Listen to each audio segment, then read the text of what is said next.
Mabuhay Philippines! Welcome sa aking YouTube channel. At ito na nga, ang pinag-uusapang national costume ng mga nanalong Miss Universe Philippines 2024 sa national competition na ginanap sa Sultan Kudarat. Super ganda ng stage. Parang ibinigay ng mga taga-Sultan Kudarat ang kanilang best sa bonggang-bonggang stage. Talagang parang pang national pageant na ito. At hindi nakakapagtakang soon, dito na rin ganapin ang grand final at coronation night ng Miss Universe Philippines competition. Ang number 10 sa akin ay ang kay Miss Quezon Province. Inspire ako sa bayabag, the lost landscape ng Mount Tabanahaw. Ito ang kanyang kinuhang costume. Hindi lang napasama si Atisa Manalo sa top 3, kaya para sa akin number 10 ang kanyang costume. At syempre top 3 lang ang kinuha sa national costume, kaya ang dami talagang fans niya. Kaya nung siya lumabas, ang dami ring mga palakpak, talagang palakpak ang mga audience. Ang number 9 sa akin ay ang kay Miss Bacoor, na-inspire sa Gamo-Gamo style. Nadala naman niya ang stage at talagang bet na bet din naman ang lola ninyo. Ang ganda ng color ng kanyang Gamo-Gamo inspired costume. Naitawid rin naman niya ang pagrampa sa stage at talagang kakaiba yung kanyang costume na ito. Kaya ito ang number 9 sa akin ay ang kay Miss Bacoor. Next, ang number 8 sa akin ay ang sinuot naman ni Miss Bacolod, ang ibong hornbill. Pagkaganda-ganda naman ito. Pag makikita mo ito sa rainforest, napakaganda. Pero so sad naman, parang endemic na lang ang hornbill. Kaya pinoprotektahan ito sa Bacolod City, doon sa kanilang mga rainforest. So project na project ang lola ninyo. Talagang looks like hornbill talaga yung kanyang national costume na inirampa. Ang number 7 sa akin ay ang kay Miss Toledo. Ako talaga ay namamangha sa ibong dilaw. Mostly laging paborito ko yung ibong costume. Kaya namangha ako dun sa tuka, dun sa pangapakpak. Talagang naitawid naman ni Miss Toledo. Talagang kapag titingnan mo, rampang-rampa ang lola ninyo. Lalo na dun sa mga pakpak, dun sa pagtuka-tuka ng ibon. Talagang ito yung number 7 sa akin na talagang masasabi mong kudos sa kanyang ginawa. Ang number 6 sa akin ay ang kay Miss Bohol. Ipinakikita dyan ang culture ng Bohol Island, lalo na yung mga tertiary or beautiful islands. So ang ganda-ganda, talagang nag-complement sa kanya. Pero comment ko lang, sa akin lang naman palagay, kung ang ginawa niya mismong costume ng tarsier, mas gaganda talaga. At talagang alam naman natin na ang Bohol ay well known sa kanilang tarsier, sa kanilang hayop na tarsier. At syempre kudos din naman sa kanyang effort dahil naitawid rin naman niya ang kanyang national costume. Ang top 5 o number 5 sa akin ay ang sinuot ni Miss Naik. Sinuot niya ang turtle na ito daw yung kadalasang pinagdiriwang sa kanilang bayan, ang Pawikan Festival.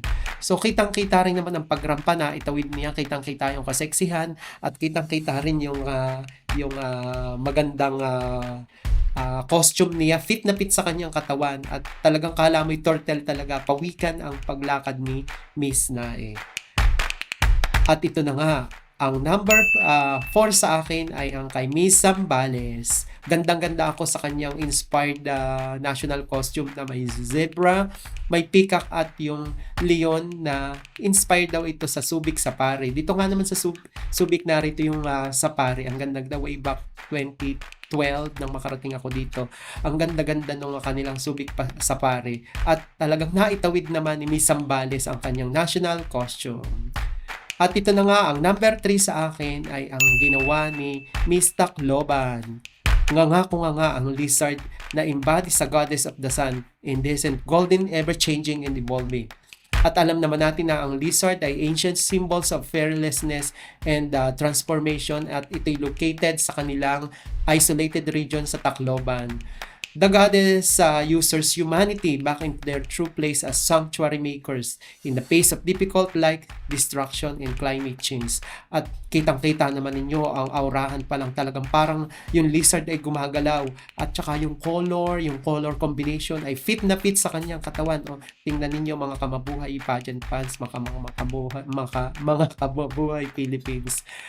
Next, ang number 2 sa akin ay ang isinuot ni Iloilo City ni Alexi Brooks. Napakaganda ng kanyang execution. Talagang bigay na bigay at buhay na buhay ang gagamba na talagang gumagapang sa mga sapot na kanyang ginagapangan. Kakaiba yung ipinakita niyang performance. Kumakabog siya at talagang sa tugtog pa lang ay aminin natin na kayo ay gandang-ganda. At syempre, para talagang yung lumalakad na gagamba sa sapot. Yung ang tawag nila dito sa gagamba yung ugto-ugto. Ugto-ugto na talagang yung color combination. Nung bata pa ako nakakita na rin ako nito. Talagang gandang-ganda rin ako. Yung lalo na dun sa medyo parang puwitan. Ang ganda ng combination na may nag-green at parang violet. Kaya ito ang number 2 sa akin. At ito na nga, ang number 1 sa aking list ay si Northern California. Ang Tuba Taha Rips inspired national costume niya.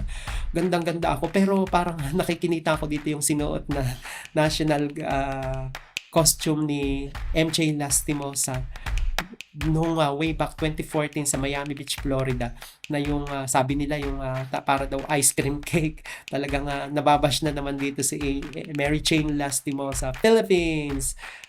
Ang ganda-ganda ng Tuba Taha Rips inspired national costume ni Northern California. Para sa akin, ito yung number 1. Pero syempre, may judge. Tingnan natin sa pagdating ng national pageants kung talagang i-announce nila yung nanalo sa national competition. Although top 3 lang yung nanalo na may tigwa 100,000 pesos.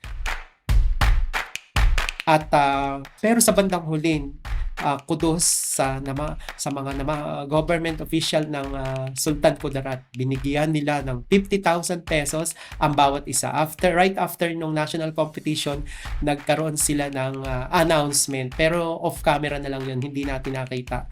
Pero nakita ko sa ibang video clips na nagbigay daw ng 50,000 pesos ang government ng Sultan Kudarat. At yun lang mga guys, ang topic natin ngayon. Kaya kung hindi ka pa nagsusubscribe, ay subscribe na.